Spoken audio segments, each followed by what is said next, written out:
اللهم صل على سيدنا محمد.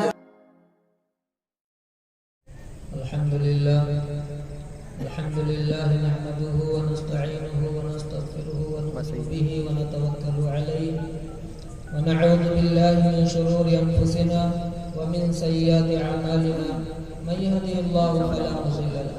أما بعد فأعوذ بالله من الشيطان الرجيم.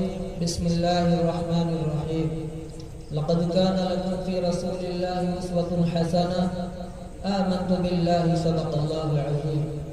وقال النبي صلى الله تعالى عليه وسلم لا يؤمن أحدكم حتى أكون أحب إليه من والده وولده والناس أجمعين أو كما قال عليه الصلاة والسلام. سامعین کرام، اسٹیج پر رونق افروز علماء و حفاظان نظام اور میرے بزرگوں، دوستوں، میری پیاری ماں بہنوں،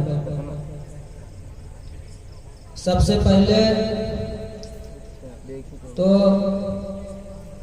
قابل مبارکباد ہیں وہ نوجوان اس محلے کے جنہوں نے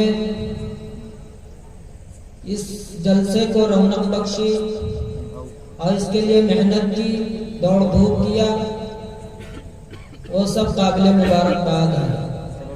دوسری چیز، انہوں نے جو پروگرام رکھا بہت ہی پیارا عنوان چنا اور وہ عنوان آپ کے سامنے لگا ہوا ہے، جلسہ سیرت النبی و اصلاح معاشرہ.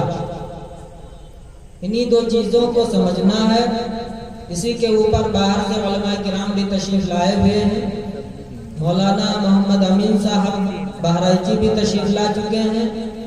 حضرت مولانا مفتی محفوظ الرحمان صاحب استاد حدیث مدرسہ جلیلیہ جرور روڈ بہرائچ سے بھی تشریف لا چکے ہیں. یہ حضرات ابھی آپ حضرات کے سامنے رونق افروز ہوں گے اور ان کے قیمتی بیانات سے آپ لوگ مستفید ہوں گے. میرے بھائیوں، بزرگوں، دوستوں، یہ لفظ جو لکھا ہوا ہے اس کو بار بار بولا جا رہا ہے اور ہم نے آپ نے سنا ہوا. اصلاح کا مطلب کیا ہوتا ہے؟ اصلاح کا مطلب اگر لفظی معنی لیا جائے تو اس کے معنی ہے فساد کے بعد امن پیدا کرنا. اصلاح کے معنی ہے فساد کے بعد امن پیدا کرنا اور ٹوٹی ہوئی چیز کو جوڑ دینا اور دو چیزوں کو ملا دینا. یہ اصلاح کا مطلب ہوتا ہے. اور معاشرہ کا مطلب ہوتا ہے، لفظی معنی لیا جائے تو یہ عشر سے ہے، اس کے معنی 10 کے ہیں. عشر عشر یہ 10 کے معنی ہے. اصطلاح کے اندر اگر اس کے معنی لیں تو اس کے معنی آتے ہیں 10 آدمیوں کے رہنے کی جگہ. معاشرے کے معنی آئیں گے اصطلاح شریعت کی اصطلاح میں 10 آدمیوں کے رہنے کی جگہ. اب ایک قانون 2 طرح کے ہوتے ہیں. ایک جنگلی قانون ہوتا ہے، جنگل کا قانون، اور دوسرے انسانی معاشرے کے اندر کچھ قوانین ہوتے ہیں، کچھ ضابطے ہوتے ہیں. ایک یہ قانون ہوتا ہے. اب یہاں جو معاشرے کے معنی آتے ہیں تو معاشرے کے معنی ہوں گے کہ وہ انسان جو اپنے دل کے اندر 10 آدمیوں کا درد رکھنے والا. معاشرے کا مطلب ہوا وہ انسان جو اپنے دل کے اندر 10 آدمیوں کے بارے میں ایک درد اور ایک کڑھن اور ایک فکر رکھنے والا. ایک آدمی سے دل ٹوٹ جائے دوسرا دل اپنے اندر رکھے، دوسرے سے ٹوٹ جائے تیسرا دل اپنے اندر رکھے، چوتھا ٹوٹ جائے پانچواں اپنے دل کا اپنے اندر رکھے. یہ ہوئے معاشرے کے معنی.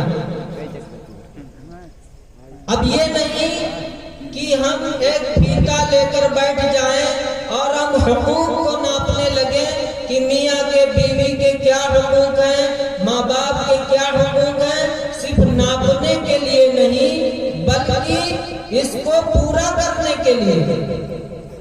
اس کو، اور اسی لیے ہم سب کے آقا امام الانبیاء جناب محمد رسول اللہ صلی اللہ علیہ وسلم مبعوث ہوئے۔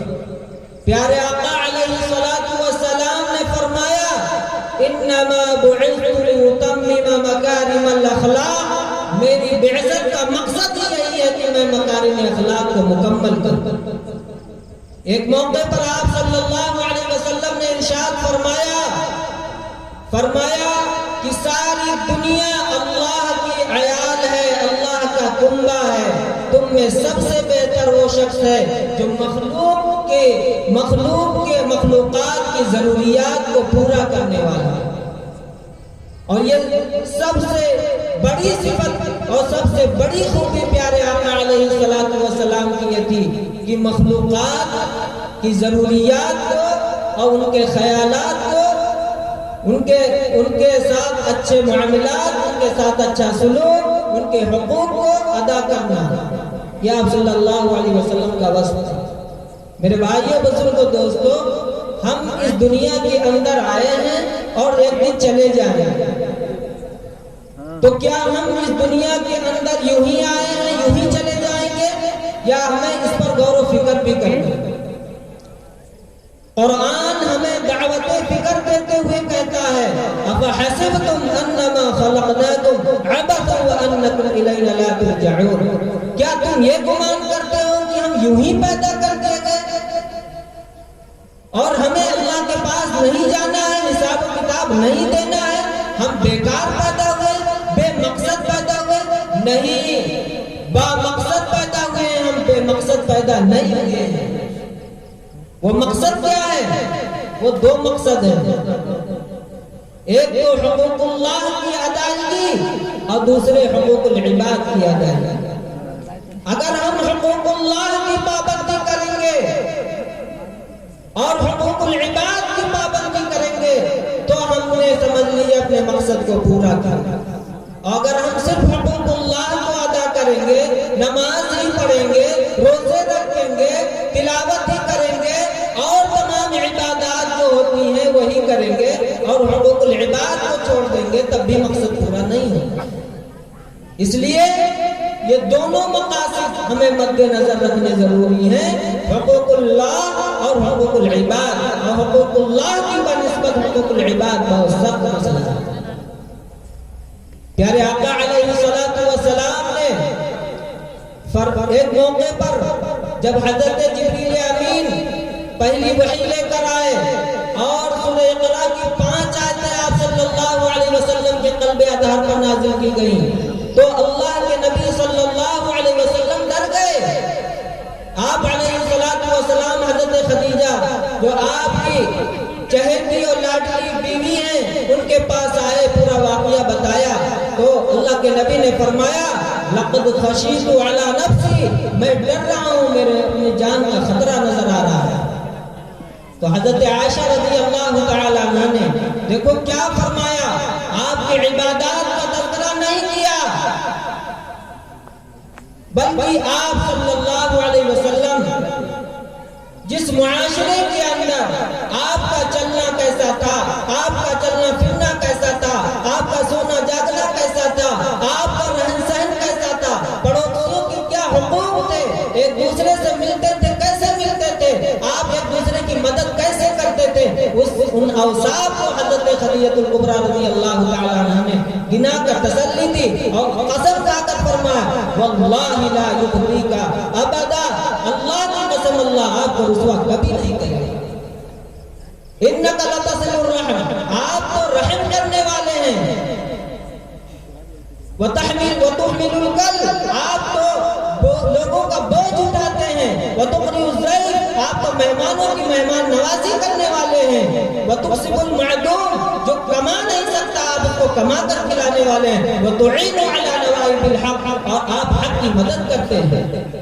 یہ 5 اوصاف آپ اندازہ لگائیں، یہ اللہ کے نبی صلی اللہ علیہ وسلم کی عبادات کو نہیں گنوا رہی ہیں کہ آپ نماز پڑھتے ہیں، روزے رکھتے ہیں اور تلاوت کرتے ہیں، تمام چیزیں نہ گنوا کر آپ چونکہ عبادات کا تعلق اپنی ذات سے ہے اور حقوق العباد کا تعلق کس سے؟ معاشرے سے ہے۔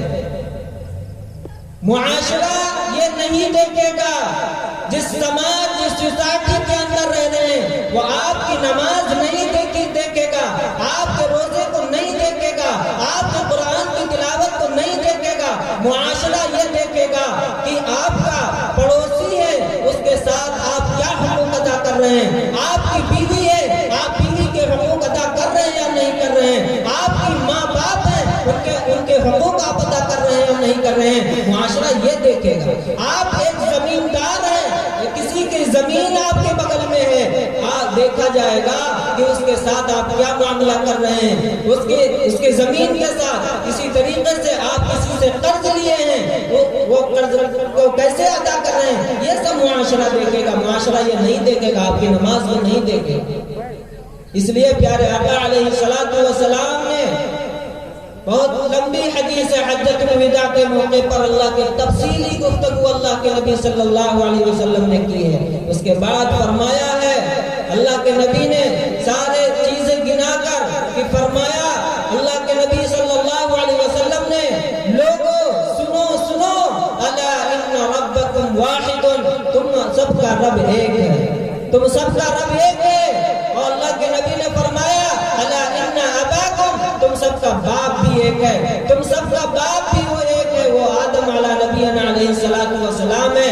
اب اس دنیا کے اندر جو بھی انسان ہو، جس مذہب سے تعلق رکھنے والا، جس قوم، جس ذات، جس برادری سے تعلق رکھتا ہو، ان سب کو یہ پیغام دیا گیا کہ تم سب کا رب ایک ہے، تم سب کے باپ ایک، ماں باپ ایک ہیں، آدم اور حوا یہ دونوں ایک ماں باپ کی تم سب اولاد ہو، تم سب کو ایک دوسرے پر کوئی فضیلت نہیں۔ اللہ کے نبی نے آگے فرمایا کہ وَآدَمُ خُلِقَ مِن تُرَابٍ، تم سب کے سب آدم کی اولاد ہو، تم سب، اور آدم کو مٹی سے پیدا کیا گیا۔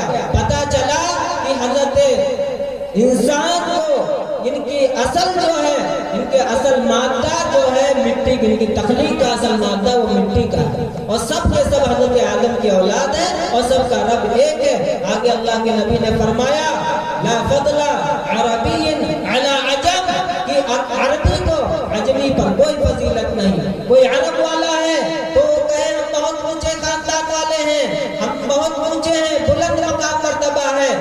عجم والا ہے کوئی یہ کہے ہم عرب والوں پر فوقیت رکھتے ہیں، ایسا نہیں ہے۔ پیارے آقا علیہ السلام نے فرمایا کوئی بھی ہو اس دنیا کے اندر بہت سارے انسان آباد ہیں، ہندو بھی ہیں، سکھ بھی ہیں، عیسائی بھی ہیں، یہودی بھی ہیں، مشرک بھی ہیں، سب کے سب کو یہ پیغام دیا گیا کہ سب کا رب ایک ہے، سب ایک ماں باپ کی اولاد ہیں، کسی کو دوسرے پر فضیلت نہیں ہے۔ امیر ہو، غریب ہو، جھوپڑی میں رہنے والا ہو، مکان میں رہنے والا ہو، عربی ہو، عجمی ہو، کسی کو کوئی فضیلت نہیں۔ اللہ کے نبی نے فرمایا ان اکرمکم عند اللہ الا من اتقى، تم میں سب سے عزت والا کون ہے؟ وہ جس کے دل کے اندر اللہ کا خوف ہو، جو اللہ سے ڈرتا ہو، گناہوں سے بچتا ہو، جس کے اوصاف اچھے ہوں، جس کے اخلاق اچھے ہوں، جس کے کردار اچھے ہوں، وہ تم میں سب سے اچھا ہے۔ جس کے اوصاف اچھے نہ ہو وہ اللہ کے نزدیک پسندیدہ نہیں ہے۔ یہ اللہ کے نبی نے فرمایا ہے۔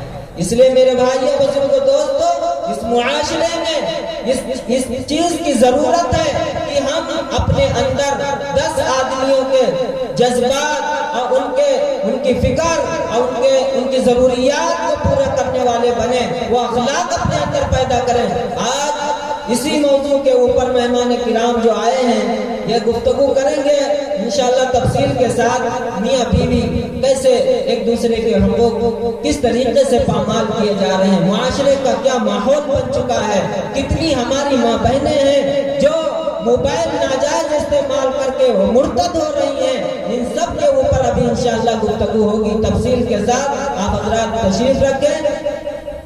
بس اتنی ہی بات کرنے اللہ رب العزت ہم سب کو کہنے سننے سے زیادہ عمل کی توفیق عطا فرمائے۔ آمین۔ واخر دعوانا الحمد